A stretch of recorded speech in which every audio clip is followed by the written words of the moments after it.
Shiva welcome to iDream media. ఈరోజు మన ముందున్న గెస్ట్ యువ సామ్రాట్. ఈ మధ్యకాలంలో రీసెంట్గా హర్ష సాయి మిత్ర అనే ఒక టాపిక్ బయట వైరల్ అవుతుంది. అంతకుముందు యువ సామ్రాట్ గారు ఆయన బెట్టింగ్ యాప్స్ మీద రెస్పాండ్ అవ్వడం జరిగింది. దాని తర్వాత సడన్గా కొంచెం గ్యాప్, దాని తర్వాత మళ్ళీ వెంటనే ఈ హర్ష సాయి టాపిక్ మీద ఈ రేప్ కేసు అని ఇదని జరగడం, ఇవన్నీ రావడం బయటికి జరిగింది. అండ్ ఇదే విషయం కాకుండా అసలు హర్ష సాయి అనే టాపిక్ రాగానే యువ సామ్రాట్ గారు బయటకు వస్తారు.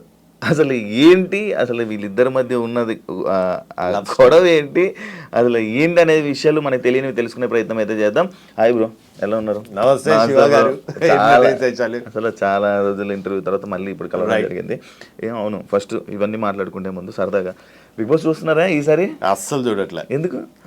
చిరాకు పుట్టింది. మీరు వెళ్తానన్నారు, వెళ్ళకపోవడం వల్ల చూడట్లేదా? అట్లా కాదు, నాకు అసలు ఫస్ట్ ఆఫ్ ఆల్ నేను వెళ్దామని అనుకున్న మాట వాస్తవం. లాస్ట్ 2 seasons నుంచి వెళ్దామని ఒక టైం అయిపోయిన తర్వాత నాకు ఆ షో అంటే బోర్ కొట్టేసింది. పత్తాపరంలాగా అనిపించింది. లోపల పోయిన నేను వెళ్ళుంటే ఈ బెట్టింగ్ యాప్స్ రచ్చ తీసుకొని అక్కడ ఉన్నోళ్ళందరూ బెట్టింగ్ యాప్స్ ప్రమోట్ చేసేటోళ్ళే కదా. ఈ టేస్టీ తేజ గానీ, నాస్టీ మజ్ను గానీ, ఈ విష్ణుప్రియ గానీ, వీళ్ళందరినీ అక్కడ రోజు చేద్దాం అనుకుంటున్నా ఈ బెట్టింగ్ యాప్స్ దాని మీద. సో వాళ్ళకి నా ప్లాన్ ముందే తెలిసిపోయిందేమో. వస్తే అక్కడే హంగర్ స్ట్రైక్ కూర్చునేటోని. ఒకవేళ వీళ్ళు బెట్టింగ్ యాప్స్ ఆపే వరకు నేను బొంగుడు అన్నం తినను, ఏమైతే కానీ అక్కడే హంగర్ స్ట్రైక్ కూర్చునేటోని. సో అందుకనే తెలిసిపోయిందో లేకపోతే టూ కాంట్రవర్షియల్ అనుకున్నారో అందుకని నేనే వాలంటరీగా డ్రాప్ అయిపోయా ఆ ప్లాన్. స్టార్టింగ్ ఒక పాయింట్లోకి వస్తే హర్ష సాయిని టార్గెట్ చేయడానికి మీరు టార్గెట్ చేస్తున్నారా, లేకపోతే హర్ష సాయి టాపిక్ రాగానే హర్ష సాయి గురించి మీరు ఎందుకు మాట్లాడుతుంటారు? అంటే మీ ఇద్దరి మధ్యన ఏమైనా శత్రుత్వం కానీ లేకపోతే అసలు ఏముంటుందా? అతను ఒక యూట్యూబర్, నేను ఒక 43 years old ఐటీ సేల్స్ గై.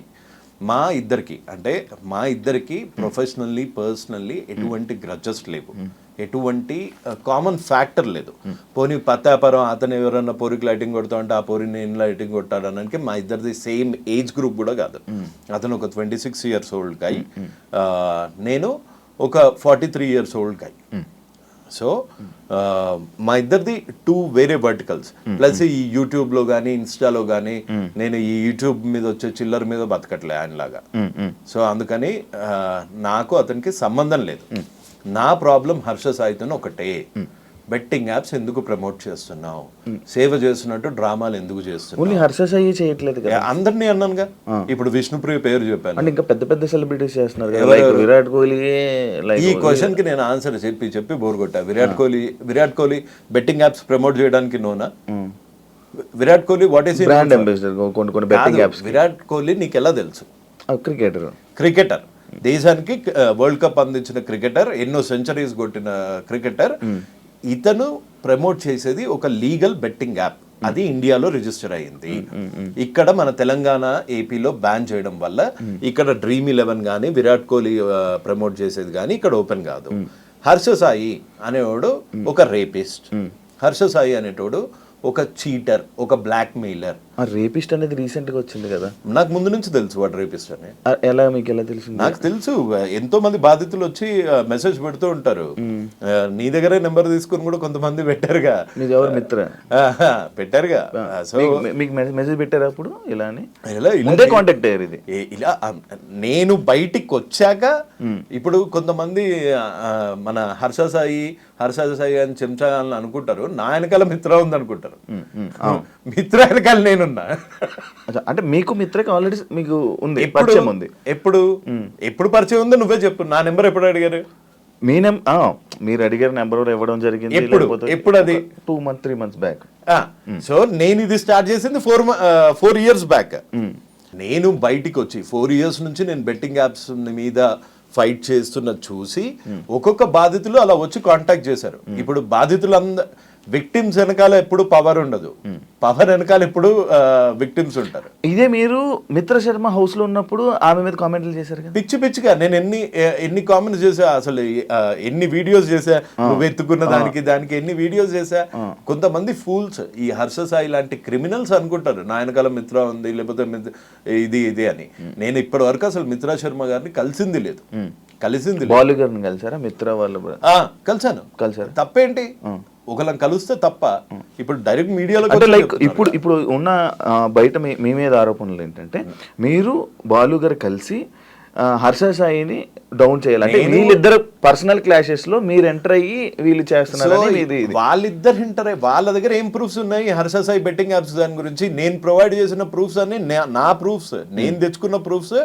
నేను ముందుకొచ్చాను ఫస్ట్, నేను మహాలో ఇంటర్వ్యూ ఇచ్చాను, నేను సుమన్ టీవీలో ఇచ్చాను. అదంతా అయిపోయాక ఎప్పుడో 2 నెలల కిందట వాళ్ళు వచ్చి మాకు జరిగిన అన్యాయం ఇది అని చెప్పుకున్నారు. అందులో తప్పేంటి? అంటే ఎవరు చెప్పుకోకూడదు, చెప్పుకుంటే వాళ్ళు నా వెనకాల ఉన్నట్టు. నువ్వు బెట్టింగ్ యాప్స్ ఎందుకు చేస్తున్నారా బత్తాయి? నా క్వశ్చన్ అది. నువ్వు బెట్టింగ్ యాప్స్ ఇది ఇప్పుడు చేయలేవు కదా. నేను నీ వెనకాల ఎవడున్నాడంటే నా వెనకాల ఎవడున్నాడు అంటే నీకెందుకు బే? నువ్వు బెట్టింగ్ యాప్స్ ఎందుకు చేస్తున్నావు? ఇల్లీగల్ బెట్టింగ్ యాప్స్ ఎందుకు ప్రమోట్ చేస్తున్నావు? యువతను ఎందుకు చంపుతున్నావు? సేవ చేస్తున్న ముసుగులో ఈ పత్తాపారాలు ఎందుకు చేస్తున్నావు? ఇప్పుడు కొత్తగా ఇంకో క్వశ్చన్, నువ్వు రేపులు ఎందుకు చేస్తున్నావు? అమ్మాయిల ఫోన్లు ఎందుకు ట్యాప్ చేస్తున్నావు? అమ్మాయిల ఫోన్లు ట్యాపులు చేస్తున్నారా? మరి రికార్డులు చేసుకోవట్లేదా? ప్రతి దానికి ఇంకో దాంట్లో రికార్డులు రికార్డ్ ఎవడు చేస్తాడు? క్రిమినల్ గాళ్ళు చేస్తారు. ఒక అమ్మాయి ప్రపోజ్ చేసేటప్పుడే ఆయన సేఫ్టీ కోసం ఆయన చేసుకున్నాడు. అదే సేఫ్టీ ఉండటానికి ఈడెవడు అసలు ఒక అమ్మాయి మాట్లాడిందంటేనే రికార్డ్ చేసేటప్పుడు అసలు నువ్వు అసలు అబ్బాయివేనా లేకపోతే నా మీద కేసు పెట్టినట్టు ట్రాన్స్జెండర్వా? ఓకే సార్, ఇది కాదండి బ్రో, నాకు ఒక డౌట్. యాక్చువల్లీ ఇది రేప్ అంటారా? ఏది? ఇప్పుడు మిత్రజన్మ పెట్టిన కేసు అది రేప్ అని అంటారా? దట్స్ ఎ క్వశ్చన్ టు మిత్ర. అండ్ వాడుకొని వదలడం కూడా రేప్ అని అంటున్నారు. ఇప్పుడు వాడుకొని వదిలాడు కాదు. ఇప్పుడు మీరు ఒక అబ్బాయి, మనం ఒక అబ్బాయి, దీన్ని రేప్ అని ఎలా కన్సిడర్ చేస్తున్నారని మీరు ఒక రేపిస్ట్? నేను ఒక అమ్మాయిని వాడుకున్నాను, నేను ఒక అమ్మాయిని వాడుకొని వదిలేసాను అనుకో. ఆ అమ్మాయి రేపొద్దున రేప్ చేశాడు, నాకు ఆశ చూపించి రేప్ చేశాడు, పెళ్లి చేసుకుంటా అని ప్రామిస్ చేసి పెళ్లి చేసుకోలేదు అని పెట్టింది అనుకోండి కేసు, అది రేపే అవుతుంది కదా ఇవాళ రేపు యాజ్ పర్ లా. ఆమె పెళ్లి చేసుకుంటుంది అంటే మనోడు పెళ్లి చేసుకుంటాను, హర్ష సాయి పెళ్లి చేసుకుంటాను అని అన్నట్టు కానీ, లేకపోతే మిత్ర ఇదేనా కన్వర్జేషన్ మీ దగ్గర ప్రూఫ్ ఉందా? అదే నా దగ్గర ప్రూఫ్ ఉందా అని అడుగుతున్నావు. ఒకటి, నా దగ్గర బెట్టింగ్ యాప్స్ ప్రమోట్ చేస్తున్నందుకు నేను నన్ను రేప్ చేశాడని పెట్టానా? మీరు నన్ను రేప్ చేశాడని పెట్టానా? నన్ను పెళ్లి చేసుకుంటాడు అని మోసం చేశాడని పెట్టానా? అలా పెట్టింది ఎవరు? మిత్ర గారు. మిత్ర గారిని అడగాలి ఆ క్వశ్చన్స్, నీ దగ్గర ప్రూఫ్ ఉన్నాయా లేదా అని. ప్రూఫ్లు లేని పోలీసులు అయితే కేసు నమోదు చేయరు కదా, సో వాడి దగ్గర ప్రూఫ్ ఉంటుంది. సో ఆ క్వశ్చన్స్ అన్ని మిత్ర గారిని అడగాలి. అంటే మీరు వాళ్ళతో మాట్లాడుతూ ఉంటారు కదా, మీరు వాళ్ళతో టచ్ లో ఉంటారు కదా, ఏమైనా మీకు ఇచ్చారా మాట్లాడండి అని ఏమైనా ఇచ్చారా అని? వాళ్ళతో టచ్ లో ఉంటే బొచ్చులో కారు వేసుకొని రాను, బొచ్చులో కారు వేసుకొని రాను. అంటే వాళ్ళతో టచ్ లో ఉంటే పెద్ద కార్లు వస్తాయా? వాళ్ళు producers, boss Harsha Sai film producers వాళ్ళు, మేమేంది జీతాలు. సో వాళ్ళకి మాకు తేడా లేదా? వాళ్ళకి మాకు తేడా ఉంది. ప్లస్ ఇంకోటి, ఎప్పుడన్నా ఒక నీచుడిని బయటకు తీసేటప్పుడు ఆ నీచుడు వల్ల బాధింపబడ్డ వాళ్ళందరూ వచ్చి హెల్ప్ అడుగుతారు. అలా మిత్ర శర్మ ఒక్క అమ్మాయి, మీరు జస్ట్ ఒక డాట్ చూస్తున్నారు, beginning of a big dirty picture. ఇంకా ఎక్కువ మీకు మెసేజ్ చేశారు చాలా మంది చేశారు. అమ్మాయిలు బూటు కాల్తో ఒక అమ్మాయిని తంతే ఈ పన్ను ఇరిగిపోయింది, ఆ అమ్మాయి కూడా ఉంది. సో నా వెనకాల మిత్రా శర్మ ఉంది అని ఆ సొల్లు చెప్పుకొని నువ్వు ఎక్కడో ఇంటర్వ్యూలో ఒక మెస్మరైజింగ్ లో సింపతి కార్డు వాడుతున్నావు, కానీ నీ పత్తాపారం నీదే. నువ్వే ఒప్పుకున్నావు నా దగ్గర ఇంత హార్డ్ డిస్క్లు ఉన్నాయి, ఇన్ని వాయిస్ రికార్డులు ఉన్నాయి, అన్ని వాయిస్ రికార్డులు నేను మాట్లాడుకుంటాను శివ, లేకపోతే నువ్వు ఇంకో అమ్మాయి ఎవరన్నా మాట్లాడుకోగానే ఇంకో ఫోన్ నుంచి నువ్వు చేస్తావా? అసలు నీ జోబులో ఎన్ని ఫోన్స్ ఉన్నాయి? 2 ఫోన్లు పెట్టుకొని ఇంకొక ఫోన్ లో రికార్డ్ చేశాడంటే ఆ బిహేవియర్ నీకు ఒక క్రిమినల్ లాగా అనిపిస్తుంది. ఒక అమ్మాయి ప్రపోజ్ చేస్తుంటే ఆ ప్రపోజ్ చేస్తున్న వాయిస్ రికార్డ్ చేసుకునేంత ఈడియట్ ఎవడుంటాడు? That's my basic question.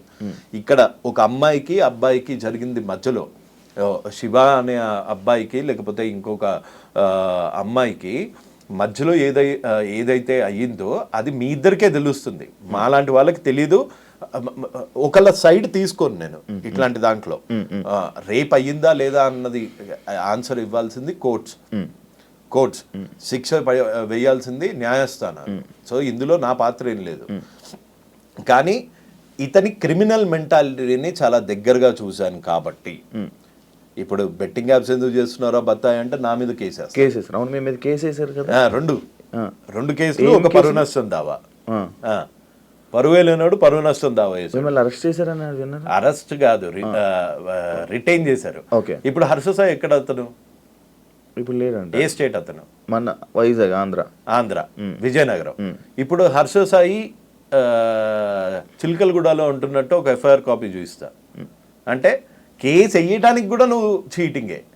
So అందుకే Harsha Sai is a blackmailer, Harsha Sai is a rapist, Harsha Sai is a cheater. Okay. ఇప్పుడు రేప్ కేసు వచ్చింది కాబట్టి రేపిస్ట్. కొత్తగా రేపిస్ట్ కూడా వచ్చింది. రేపొద్దున నన్ను వేసేయడానికి ఏమైనా ప్లాన్ చేస్తే మర్డరర్ కూడా వస్తుంది. లేదు.